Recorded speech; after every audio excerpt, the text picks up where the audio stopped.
Alright, YouTubers, this is an update on my rig. This time, I just wanted to redo it because I think I could have got my water cooling looking a little bit better. So I went out and actually did it. As you can see, my pump used to be down here. I used to have a cover over it, but I removed the cover because it kind of was tacky a bit, but I just removed the cover since I looked at other people water cooling, and they had no problem showing their radiator there. So I kind of just removed it out of the picture. And yeah, so I have a different routing, as you can see, that I put the pump. Notice the pump is right there, so it's pretty much sucking water from the reservoir right into the pump, and then directly down to into this radiator right here. As you can see, the fittings pushing water in there. It goes around. When it wraps around, it comes around to that radiator, as you can see right there, that RX 120 right there. Then it goes up into the triple radiator, as you can see, into the triple. Then it comes around. Then it goes into the dual radiator right here from the triple, as you can see, from the triple over there, comes into the dual. And then from right here, if you can see that tubing, that one tubing right there, comes over, lead into here, my water block, then come across into the SLI fittings, go down into the cards, come around, and right back up into the reservoir. Simple. I did it this way, so that way, as we know, that heat naturally rises. So as you can see, I have my fan sucking air from under the case into the radiator. Same thing for the other side. And as you can see, my fans are sucking air from the front of the case in. So that way, these fans at the top and at the back suck the hot air out. So it's just one cool air in from the bottom and from the front, hot air at the top and at the back. That goes for the other side of the case. So I have it that way. That way, heat is efficiently coming out of the case, while cool air is coming in front and from the bottom of the case. So I'm not trying to work against the heat. I'm actually trying to go with the natural flow. So yeah, so I should get better temperature results, way better temperature results. So but that's my update. I'm kind of happy the way it turned out, much better. I won't change this design at all. Actually, I definitely won't change this design. I try my best to route the cable as best as possible at the back, on the other side. I think I did an okay job. But as you can see, no one will see back here, but I'm just giving you guys a look of what it looks like. As you can see, that's my Crucial M4 SSD, and that's my R drive at the back. That's my pump controller. I kind of drilled out the case so that way I can control the speed of the pump. As you can see, that's the knob right there. And I want to show you a thing. The reason why I get a 24 volt pump, because as you can see right now, you can hear the sound of my pump with bubbles in it.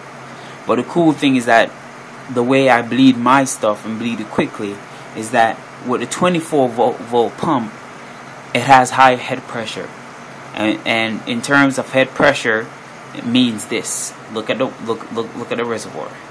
I'm gonna turn up my pump all the way. And look at all that bubbles. You can see all that bubbles now all of a sudden start coming into it. See that?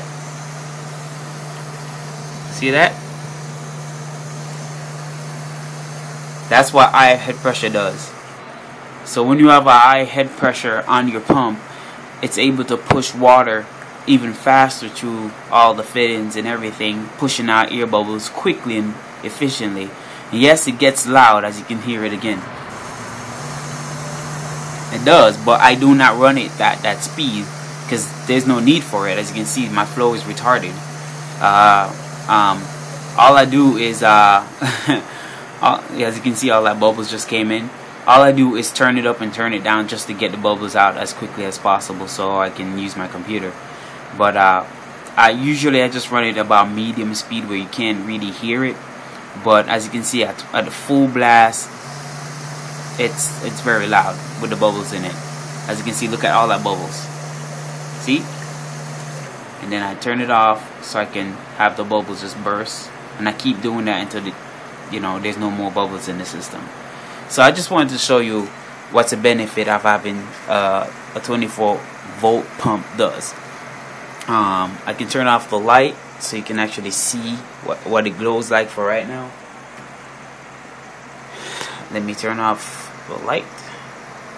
So that's what it look like. As you can see, some areas are still dark. My cold cathode is being like freaking overpowered by the blue light in my case. As you can see, it's just being overpowered by the blue light. But I'm gonna add some more dye to the system and see if that will make any difference. I'm using phaser yellow dye, but it looks actually green.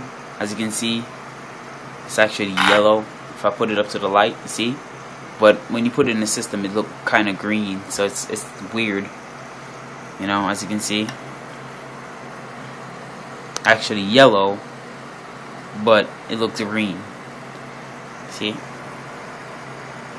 So yeah, but that's just I want to show you, what it means to have a high head pressure on your pump.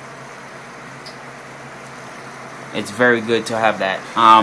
As I said, my pump, I paid $32 off a site called Light Objects, and I modded it. As you can see that I actually modded it. It didn't come like that, so I modded it to accommodate fittings, as you can see.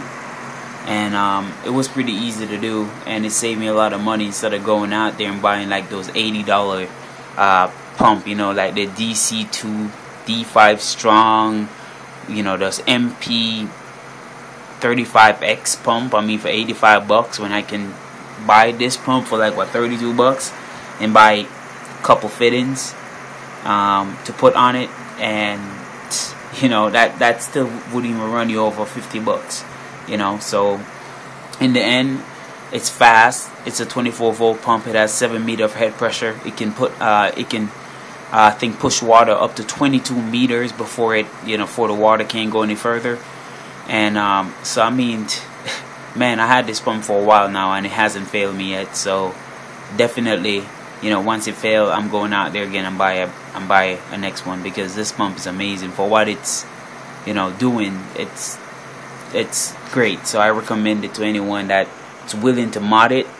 And if you're willing to mod it, man, I will show you exactly what I did to mod it. But if you're willing, I can actually show you. But yeah, otherwise from that, just showing you an update. Keep updating the rig. So yeah, this is probably gonna be the last actual video of my rig and what it looked like. And for now, I'm gonna do some some benchmark, show you guys some bench testing, some some gameplays, just to give you an idea of how the system performed. Lately, I've heard a lot of people complaining about the 7970 driver problem in Crossfire. I'm going to prove that wrong by doing a video of games, Battlefield for instance, other games, and just show you that, it can be, as I said, human error. Some people just don't know how to install drivers. Some people install drivers on top of drivers. I recommend a fresh installation, to be honest with you.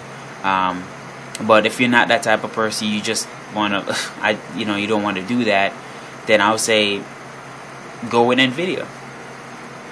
Be honest with you, go with NVIDIA. But if you're the person that is willing to give the 7970 a try, as I said, I recommend that you do a fresh installation. Or if you don't want to do a fresh installation, make sure you uninstall those drivers properly. Like, make sure there's no file, there's no folder for AMD ATI in your system, and install a clean copy of the drivers, and it should work great. So, you know, but yeah. So yeah, I've been working all day on this, getting it nice and proper. So I think this is gonna be the final thing for me. Since I'm done now, I'm just gonna bleed out the rest of the bubbles and get the gaming on. Alright, this is Jay Prince, and I'm out.